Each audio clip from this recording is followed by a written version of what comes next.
حضرت مالک بن دینار فرماتے میں نے 60 حج کیے. ایک حج کے موقع پر میں نے بڑا رش دیکھا، لاکھوں کا اجتماع ہوا. میری باتوں کی سمجھ تو آ رہی ہے نا آپ دوستوں؟ جو نہیں بول رہے انہیں بھی آ رہی ہے نا؟ اللہ جزا دے. کہتے ہیں لاکھوں کا مجمع تھا تو میرے دل میں خیال آیا. میں نے کہا اے اللہ، اتنے لوگ آئے ہیں، ان کا حج قبول بھی ہوا ہے کہ نہیں؟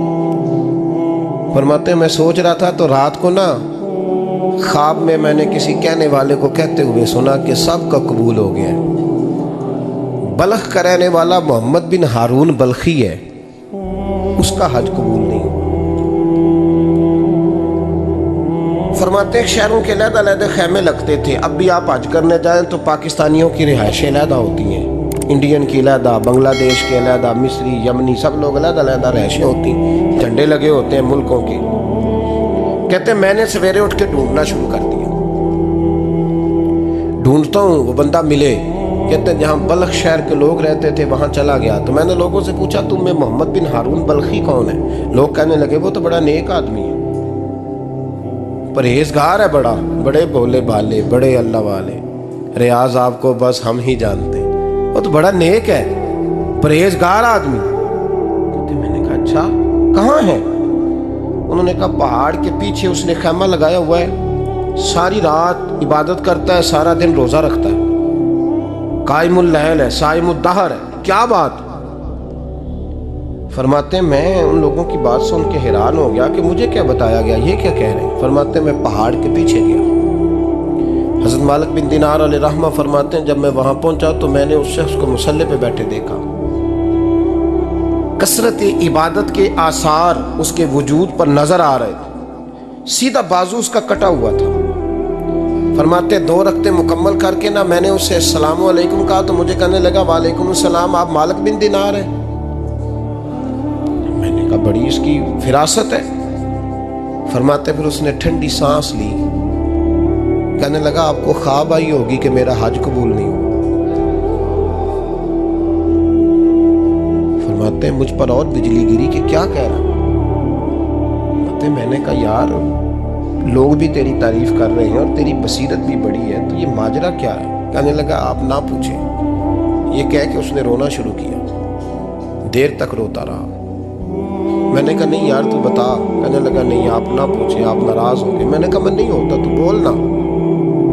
کہنے لگا حضور 24 سال ہو گئے مجھے حج کرتے ہوئے، 24 سال، 24واں حج ہے میرا، اور ہر سال کوئی اللہ کا ولی آ کے بتاتا ہے کہ جا چلا جا تیرا کوئی نہیں قبول ہوا. بے پروائی ویک سجن دی جتھے کسے دی پیش نہ جاوے، انہیں تاجاں والے در در رولے تے منگتیاں تخت بٹھاوے. آزم کسے نو کارا ملدا ہی کوئی کعبے و خالی آوے. کہتے ہیں اس نے مجھے کہا حضور 24واں حج ہے، ہر سال کوئی بتاتا ہے. میں نے کہا تیری غلطی. کہنے لگا میں اپنی ماں کا نافرمان. میں نے کہا واقعہ کیا ہوا؟ کہنے لگا حضرت اللہ نے مجھے دولت دی، مال دیا، زمینیں دی تو میں عیاش ہو گیا. امام مالک بن دینار رحمۃ اللہ علیہ فرماتے ہیں مجھ سے کہنے لگا پیسے آئے تو میں عیاش ہو گیا. رمضان کا مہینہ تھا، عصر کے بعد میری اماں افطاری کی تیاری کر رہی تھی. میں گیا، میں نے کہا شراب پی ہوئی، اماں روٹی دے. تو اماں کہنے لگی شرم کر، شرم کر، روزہ رکھا نہیں تو جنہوں نے رکھا ہے ان کا تو خیال کر. کہتے اماں کی بات کا مجھے غصہ لگا. میں کہا کرتا ہوں بد نصیب ہے وہ بیٹا جس کا باپ اس سے بات کرتے ہوئے ڈرتا ہے کہ پتہ نہیں کہاں سے بولے گا.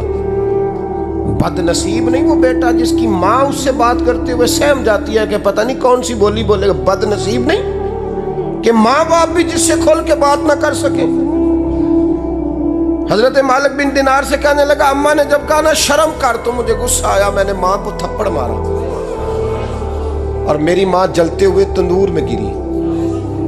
لوگوں نے مجھے پکڑ کے اندر بند کر دیا کمرے میں. ساری رات میں شور سنتا رہا پر نشے میں دھوت رہا. سویرے آنکھ کھلی تو میری بیوی بیگ باندھ رہی تھی. میں نے کہا کہاں جا رہی ہو؟ کہنے لگی جو ماں کا نہیں بنا میرا کیسے بنے گا. میں نے کہا میری اماں کا وہ تو لوگوں نے رات کو ہی دفن کر دی جنازہ پڑھ کے. تڑپ کے کہنے لگا مجھے کیوں نہیں بتایا؟ تو کہتے ہیں لوگ کہنے لگے تیری مرتی ہوئی ماں کہہ گئی تھی اسے میرا منہ نہ دیکھنے دینا. میرے جنازے کے قریب نہ آئے۔ حضرت مالک بن دینار فرماتے ہیں جب اس نے یہ بات سنائی تو میں نے بھی اس کے منہ پہ تھپڑ مارا۔ میں نے کہا تو اسی قابل ہے۔ کہتے ہیں وہ رونے لگا، حضور دعا کرے اللہ مجھ سے راضی ہو جائے۔ کہنے لگا جب ماں کی انتقال کی خبر ملی تو میں نے کلاڑی لے کے وہ ہاتھ کاٹ دیا جس سے ماں کو مارا تھا۔ میں نے